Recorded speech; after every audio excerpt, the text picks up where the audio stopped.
Very very good evening students. मैं जूही मिश्रा आपकी biology teacher और आज अपने यूट्यूब चैनल जूही क्लासेस में आपका स्वागत कर रही है। मेरा टारगेट है कि मेरा ये जो चैनल है वो बहुत आगे जाए, जिसमें बायोलॉजी की तैयारी करने वाले सभी स्टूडेंट्स जो किसी भी कंपटीशन की तैयारी कर रहे हैं उनके फंडामेंटल्स बिल्कुल क्लियर हों। आप अगर नीट को टारगेट कर रहे हैं, आप सिविल सर्विसेज को टारगेट कर रहे हैं, या बायो का कोई भी ऐसा पोर्शन जो आपके किसी भी एग्ज़ाम में आने वाला है उसको टारगेट कर रहे हैं, तो ये आपका वन स्टॉप सोल्यूशन है। तो आज एक छोटा सा सेशन स्टार्ट करेंगे और आई होप आपके लिए सेशन बेनिफिशियल होगा। बस आपको मेहनत करनी है, थोड़ा सा टाइम देना है, सेशन को लाइक करना है, चैनल सब्सक्राइब करना है। आज हम जानेंगे विटामिन्स के बारे में। विटामिन्स एक ऐसा छोटा टॉपिक है जिस पे हमेशा से क्वेश्चन बनते हैं, स्पेशली आईएएस पीसीएस में। और एक नॉलेज पर्पस पे बात करें तो जैसे आदमी जनरली बोल देता है कि हम कोई भी न्यूट्रिएंट अगर अपने फूड में लेते हैं उसमें कार्बोहाइड्रेट होता है, प्रोटीन होता है, फैट होता है, विटामिन होता है, मिनरल होता है, तो बाकी तो सारी चीज़ें आप डिटेल में पढ़ते हैं, लेकिन एक विटामिन ऐसा टॉपिक है जिसको आप नहीं समझ पाते हैं कि इसके पीछे की एग्जैक्ट केमिस्ट्री और बायोलॉजी क्या है। आइए जानते हैं विटामिन्स के बारे में बहुत शॉर्ट में। देखो, विटामिन नेचर से एक ऑर्गेनिक कंपाउंड है। ऑर्गेनिक कंपाउंड का मतलब होता है जिसमें कार्बन है और हमें बहुत कम मात्रा में अपने भोजन में, अपने डाइट में इसकी ज़रूरत पड़ती है। लेकिन अगर आप अपने डाइट में, बैलेंस डाइट में अगर विटामिन्स की कमी कर दें तो उसकी कमी एक स्पेसिफिक डिजीज़ कॉज करती है। यानी कहते हैं छोटा पैकेट बड़ा धमाका, कि विटामिन अगर कम है आपके डाइट में लंबे समय तक तो आपको डिजीज़ होगी। ज़्यादातर विटामिन जो हमारी बॉडी सिंथेसाइज नहीं करती, जिनको हमको बाहर से लेना पड़ता है, वो हमारे लिए एसेंशियल फूड फैक्टर्स होते हैं, लेकिन प्लांट इन्हें बनाती है। मतलब प्लांट को तो इनका यूज़ भी नहीं है, उनके लिए तो ये सेकेंडरी मेटाबोलाइट है, लेकिन हमारे लिए यूज़फुल है।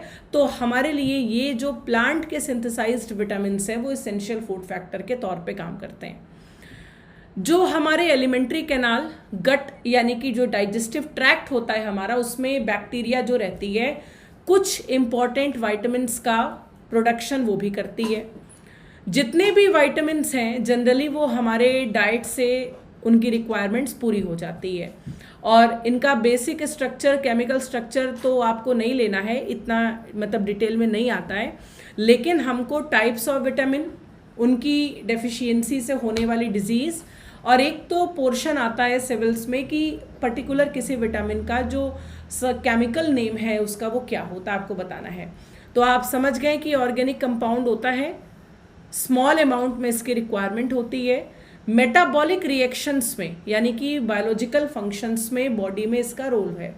ये हमारे बॉडी की optimum growth, development, mental development, proper health development के लिए एसेंशियल है। विटामिन्स को अल्फ़ाबेटिकली डेजिग्नेट करते हैं, जैसे vitamin A, vitamin B, C, D, E, K, अलग अलग, जिसमें विटामिन बी के कई सब क्लासेस हैं, सब ग्रुप्स हैं। Vitamin B1, B2, B6, B12 so on. Vitamin A retinol है, आँखों के लिए, स्किन के लिए बहुत ज़रूरी है। तो आइज़ में भी रेटिनॉल जो होता है वो विटामिन ए से ही बनता है, इसलिए कहते हैं ग्रीन और लीफी वेजिटेबल्स हमको लेनी चाहिए जिनसे कभी भी विटामिन ए की कमी ना हो। विटामिन सी जो है ये बॉडी से इन्फेक्शन के अगेंस्ट बॉडी को प्रिपेयर करता है, यानी इम्यूनिटी डेवलपमेंट के इम्पॉर्टेंट है। जो एस्कॉर्बिक एसिड है जो आपको सिट्रस फ्रूट से मिलता है, तो विटामिन सी आराम से आप वहाँ से ले सकते हैं। विटामिन ए अगर आप कुक करते हैं तो हीट से आराम से, जैसे कहते हैं कि कोई भी चीज़ अगर आप पका रहे हैं गैस पे और आपने उसमें अगर नींबू डाला तो विटामिन सी जो उसमें है वो उड़ जाती है, वो निकल जाती है, वो डिस्ट्रॉय हो जाती है। विटामिन डी ये बॉडी में कैल्शियम का अपटेक बढ़ाती है, जो बोन और टीथ के डेवलपमेंट के लिए इम्पॉर्टेंट है। अगर आपकी बॉडी में विटामिन्स थोड़ा ज़्यादा है तो वो नुकसानदेह है। विटामिन की पिल्स भी नहीं लेनी चाहिए बिना किसी डॉक्टर की सजेशन और एडवाइस के। मतलब मैक्सिमम भी बेकार है, बुरा है, मिनिमम भी बुरा है। तो बॉडी को कुछ भी चाहिए तो ऑप्टिमम कंडीशंस पे ही चाहिए होता है, ठीक है।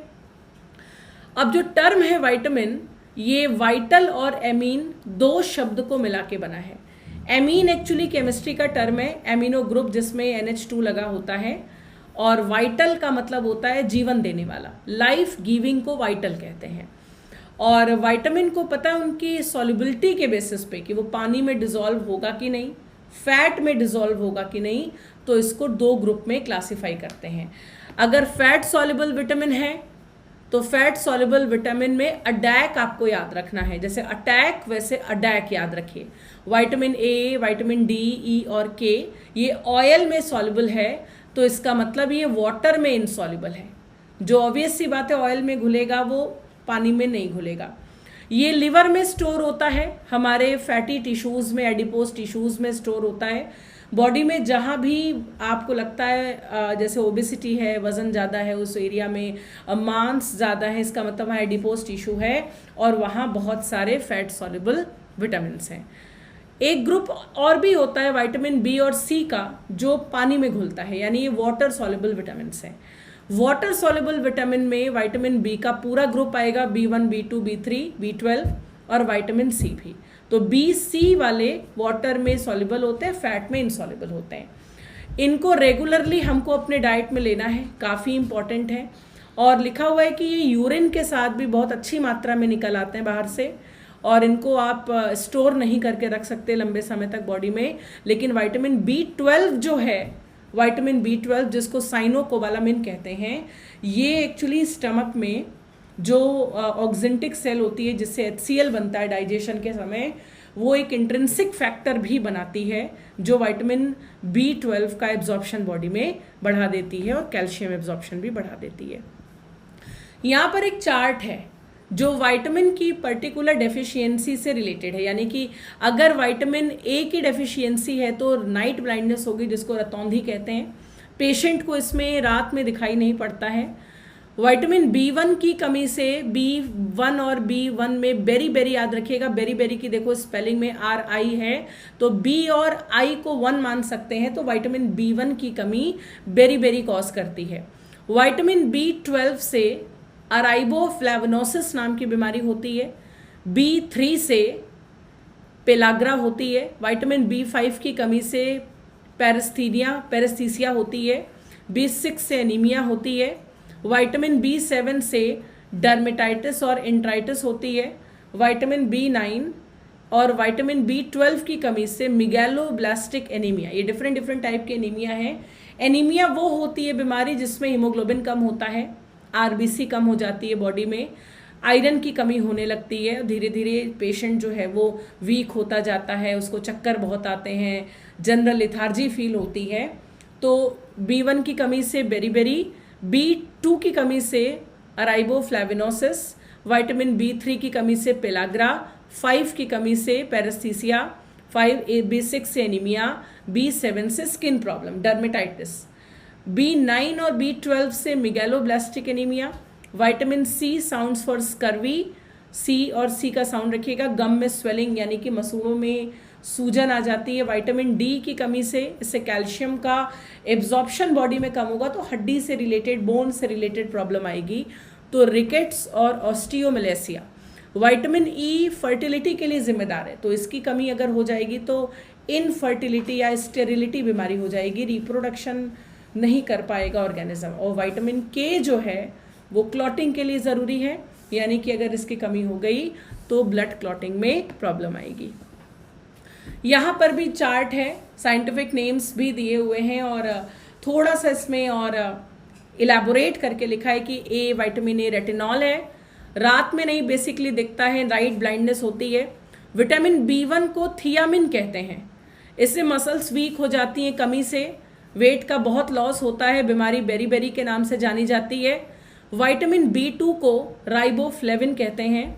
खाना अगर आपका डाइट आपकी अच्छी नहीं है, माउथ में कंटिन्यूअस छाले निकले हैं, तो अरेबोफ्लेविनोसिस बोलते हैं। विटामिन B3 नियासिन है, डायरिया हो सकती है इसकी कमी से, डर्मेटाइटिस हो सकती है, बीमारी पेलाग्रा के नाम से जानी जाती है। विटामिन B5 को पेंटोथेनिक एसिड बोलते हैं। और इसमें क्या होता है कि जैसे ब्रेन जैसे अफेक्ट होता है, स्क्लेरोसिस हो जाती है ब्रेन में, और अचानक से एक ब्रेन अटैक आ सकता है, तो पेरेस्थीसिया कहा जाता है सिचुएशन को। B6 को पायरिडॉक्सिन बोलते हैं, और विटामिन B6 की कमी से आरबीसी का नंबर कम होगा, आयरन की कमी होगी, एनीमिया हो जाएगी। विटामिन B7 बायोटिन, इसमें स्किन में पैचेस आएंगे, इचिंग होगी, रेडनेस होगी, तो डर्मेटाइटिस बीमारी होती है।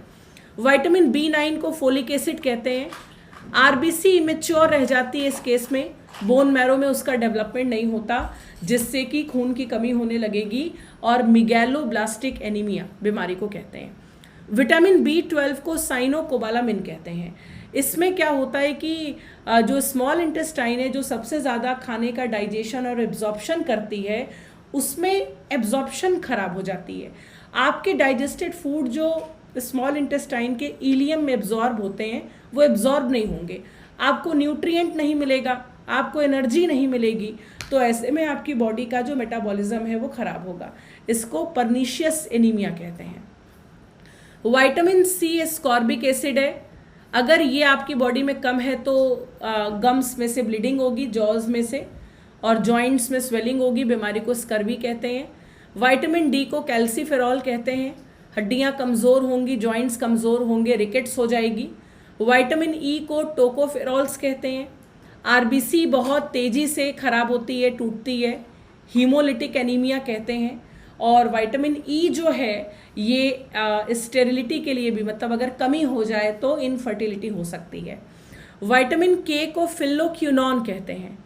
ऐसे में क्या होता है कि इर्रेगुलर ब्लीडिंग होती है, इर्रेगुलर क्लॉटिंग होती है, चोट लगने पर, अच्छे से क्लॉटिंग न होने पर कंटिन्यूअस ब्लीडिंग हो सकती है, तो ब्लीडिंग डायस्थेसिस के नाम से भी इस कंडीशन को जाना जाता है।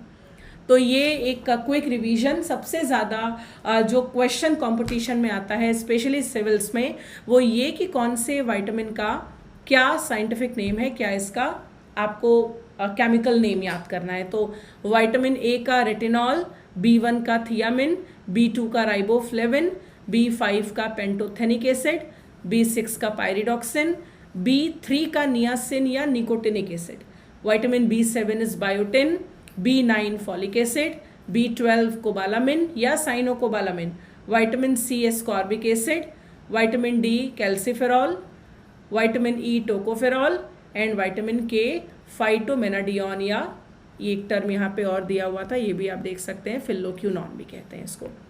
तो एक छोटा सा सेशन है जिसमें मुझे लगता है कि विटामिन से रिलेटेड आपके सारी क्वेरीज भी सॉल्व हो गई हैं, इसके केमिकल स्ट्रक्चर्स नहीं आते हैं, तो एक कंपटीशन के लेवल पर इतना काफ़ी है, इसको रिवाइज करिए। मुझे कमेंट में ज़रूर बताना कि क्या ये वीडियो आपके लिए यूज़फुल है, आपको और कौन से टॉपिक पर वीडियो चाहिए, या कौन कौन से आपके अपकमिंग एग्जाम है जिसका सिलेबस कंप्लीट करना है, then I will definitely help you. Thank you so much, stay tune with me, और ऐसे बायो अपडेट्स के लिए मेरे साथ बने रहिए। Thank you so much, have a happy learning and thank you so much.